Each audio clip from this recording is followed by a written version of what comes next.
All right, James the Idol Smasher at yahoo.com. Good morning. Thank you for tuning in.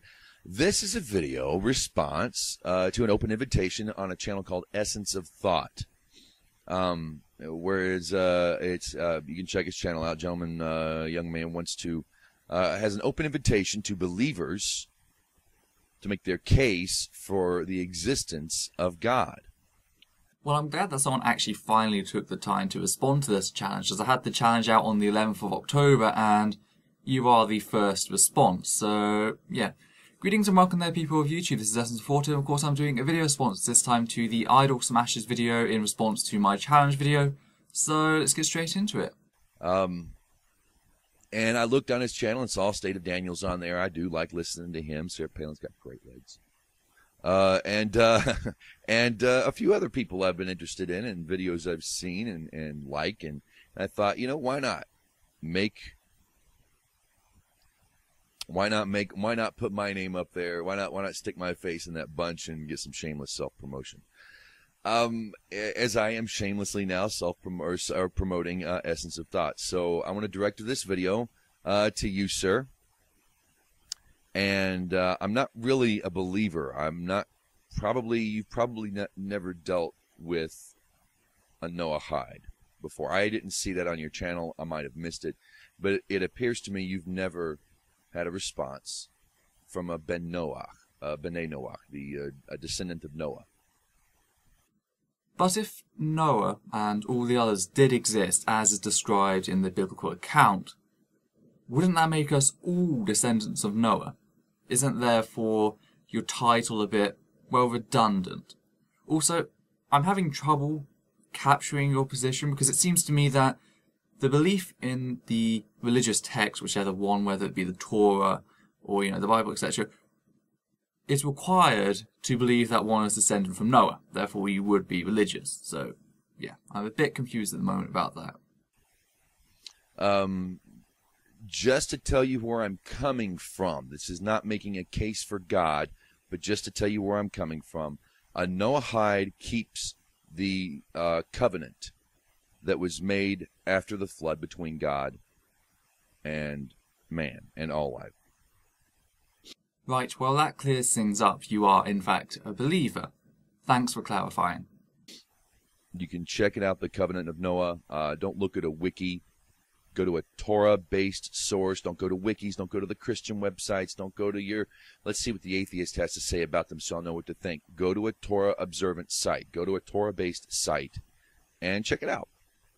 Well, it would have been nice for you to have given a source that you do accept as valid. However, you know, I went on your channel, I did find your video on the matter, and, you know, I disagreed with the whole blasphemy and the idolatry, etc. You know, I do disagree with that. I'd also inquire about the sexual ethic aspects, so, you know, but that's a whole nother topic. In short, I'd say that it's just a pretty basic and unoriginal list of codes given from a religious aspect, so, yeah. If you want to know where I'm coming from. But you probably don't know many people who were once Christians who, like Jethro, walked the world getting all kinds of religions and picking the best from them, and it wasn't until he got to Moses that any of it made sense. And that's kind of what it was with me. I was raised Christian, but certain things like communion, eating the flesh and blood of a human sacrifice to gain eternal life, sounded quite vampiric. The second commandment, Christians claim the 10 Commandments. There's a second commandment that says, do not worship idols, do not worship statues, do not bow down to a statue. And you go into the church I was raised in, Catholic churches and whatnot, they will walk in and bow to a crucifix. So, I saw the contradiction. I saw that there's something not quite right about this, but things like the supernatural, because I had experiences in my youth that were not normal. I would dream things happening with my friends. Come to school on the weekend. Come to school that Monday, and they happened. My friend getting poked in the side on a thorn tree. I dreamt it, and then it turned out it happened the day that I dreamt that. Weird things like that have popped up in my life. I've also had these events, but they're also very generally around very minor things. So, you know, one example that I remember well is my father bought these Chinese rice bowls. They were white porcelain with, black shadowing on them, bamboo pattern. So, when he brought these in, I kind of had that moment where I was like, didn't I dream about this? So, it was very spooky at the time as a young child. But since then, I've learned about, fabrication of memory and suggestibility of the mind. So, yeah, everyone has these moments. Some attribute deja vu to divine power. Others who've studied the mind understand that they have earthbound answers. I don't think God really cares or would care about rice bowls, if anything. So I know that and science is bupkis. Science is bupkis on morality anyway. It's amoral. There's nothing moral about science. I certainly agree. Hence, it'd be nice if people stopped blaming science for the atrocities carried out by people. Hitler killed people. Not Newton with his laws of gravity. There's an ethic. There should be only one ethic in science, and that's the scientific method. I wouldn't class this as a moral principle, no offence. Science is completely amoral. However, scientists have developed this code of ethics to be followed by, practitioners, etc., to avoid the atrocities that have occurred in the past. The most common example being World War II, the Nazi studies on psychology. Another good one for the medical field is what the Japanese did during World War II to Chinese individuals.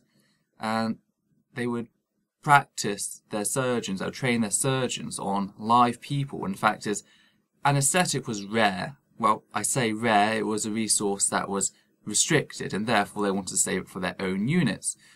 So what they used to do is they would just tie them down. They'd first amputate the limbs, therefore we don't have to tie them down any longer, and then they would go out to perform the rest of the practices, removing organs, taking out a kidney, taking out part of the stomach, etc. Slowly, whilst these people were fully alive or fully awake until they went to a moment where they felt unconscious due to being unable to really bear the pain.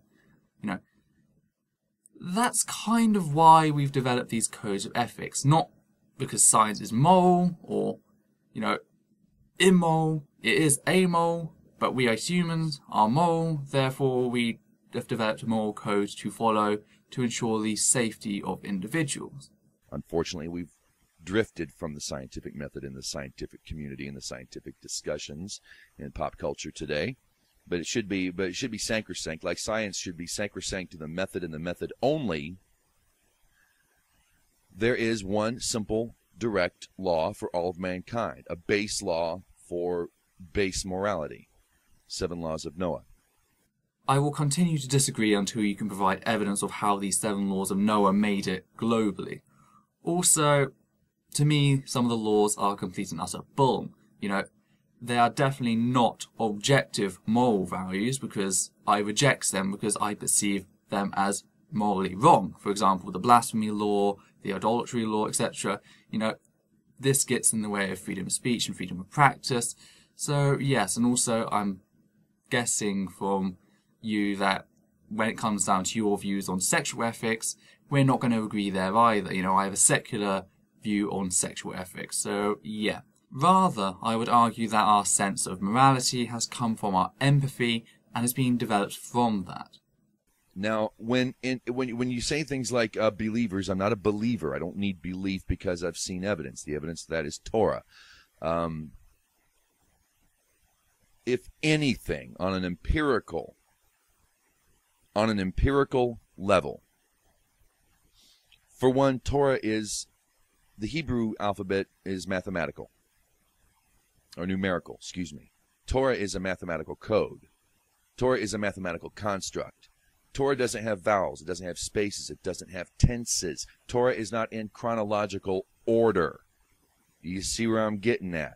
That the Torah was written in a primitive language based on the very basic symbols around at the time.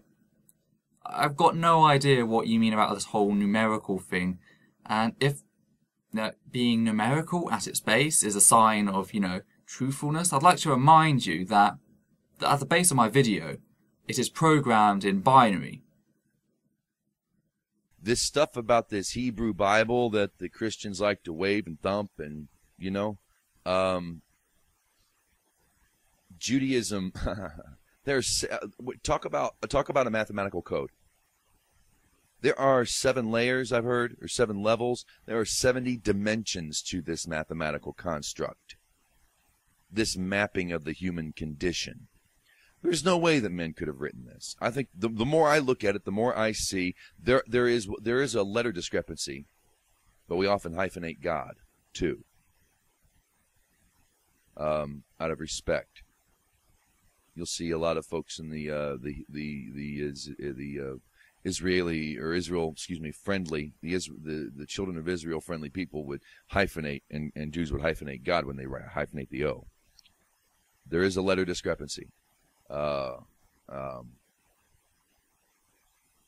the code itself works. It's not normal. There's nothing normal about Torah. The more I learn it, the more you look at it, the more you're going to see there's probably no way. I can't see it. I can't see it. If we could come up with this, if a human being could come up with this, or human beings come up with this code, I would have absolutely no doubt that we also had time travel and interstellar warp.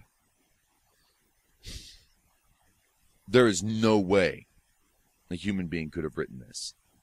Sorry, but the writings are just so primitive. Just because they make you feel warm and fuzzy on the inside and you have a side order of personal incongruity, i.e. you do not understand how they came about, does not mean therefore God. When people say, where's your evidence of God? I said, Torah is the evidence. I've read that Bible. It says this. I'm like, yeah, and it's been tweaked a few times, and you're reading an 8-year-old version of it. See, Jewish children stop learning that level of understanding Torah at the age of 8. And the stuff that we get is hand-me-down children in anthropomorphized version to teach children. That's why it's told in parables and stories. But there's more to it. There are so many more levels to it. So the evidence right there, and you probably have no idea what I'm talking about. You probably have never gone to a synagogue, sat down and talked to rabbis and understanding the fundamental basis for Torah, what the Hebrew language is, where it comes from, how the math works, how the code works, how we find stuff, how it's like a living oracle, how it always works.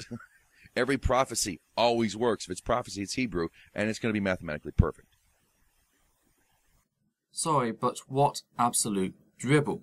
The Torah and ancient Hebrew is undeveloped. That's why they've actually developed Hebrew into modern Hebrew. Yeah, so until you can provide evidence other than your personal hard-on for a very primitive book, I'm not going to be impressed. So there's some evidence right there, but you don't want to and if at best it's at least evidence for an intelligence greater than man. No, it's evidence that at one point man had very primitive writing and has since then moved on. Going back to Hebrew. Ancient Hebrew has moved on and been developed into modern Hebrew. Why? If ancient Hebrew was so brilliant, so clear, and was amazing compared to every other language, why has it had to have been updated, just like every other language around the world? How does that appear special to you? You don't have a case here, I am sorry. It is, well, utter rubbish. Is all I'm going to give you on that one. That's what Torah is. It is evidence that's the parting gift. See, God came to Mount Sinai, millions of people heard God speak. And that's a lot of witnesses. One man saying, I've seen the light, like Paul or Muhammad. It's real easy to say that. Buddha, I walked out of a cave. Or what? No, he didn't walk out of a cave. He walked from under a tree. Wrong Buddha. Wrong, that was Muhammad. Wrong enlightened one. It's real easy to make a claim. And it's real easy for people to make the claim that one man said generations later. Isn't it? It's real easy. When you got 3 million people, come on. Little bit different. Little different. The credibility changes a little bit. No. One book claims a lot of people heard the word of God. However, to my knowledge, only really one person has really, at the time, heard the word of God, apparently. This would be like me going, I saw Godzilla in London in the River Thames. You go, what's my evidence? I go, well, the entire of London saw it, and you'd have to believe me by your own logic because London has a population of over 8 million. Therefore, it's more credible than your holy book. So, yeah, we have an issue here. And the fact that if the more you get to know Torah, you're going to know that it's not normal. Yes, it has the ability to melt minds over prolonged exposure and to regress the individual back to an adolescent state of logic. I'm rambling here, and I apologize for my ramble. This is kind of impromptu, to be honest with you. That's a lot of the hardcore stuff. When it comes to your chakras, you've heard of the chakra system in the Orient. That's that's a parallel of the Tree of Life, which is the mystical, scientific interpretation of Torah. No, it's not. Please don't just keep stating your argument over and over again, as it doesn't make it any more credible than it already was, which wasn't very credible to begin with. In fact, it's older than Torah. The Noachide code that I follow is older than written Torah. So there are ways to keep the human nature in check. The importance, God is hardwired in all human beings. This God thing, something greater than yourself, something that gets you closer to the whole. Sorry to disappoint you, but no, and here I stand testament to that. Sorry for the pun. I'm kind of baby stepping it for you because I got a lot of stuff on my mind. When you ask where's the evidence, I'm like, where do you start? How about some actual evidence that we can both look at it objectively as opposed to just your personal assertions? I mean, what you are doing at this point of your video is just on par with this. The fact is that doesn't work in real life, so you don't just keep asserting that, oh my god, it's amazing, it's a miracle, it reads so well, it makes me feel all warm and fuzzy inside, therefore it must be true, etc. Because that's really not going to get you anywhere with me. Secondly, because you have spent so long on just asserting this, I'm going to have to do a second video. Otherwise this one is going to get way too long. Now, I'm stopping here because there's a logical point to stop, because thankfully the second part of the video has a bit more substance to it. So people do tune in for the next video, because we're finally going to get an actual argument other than pure assertion. So yes, that's that. Hope you guys have enjoyed this Descendant. Take care and out.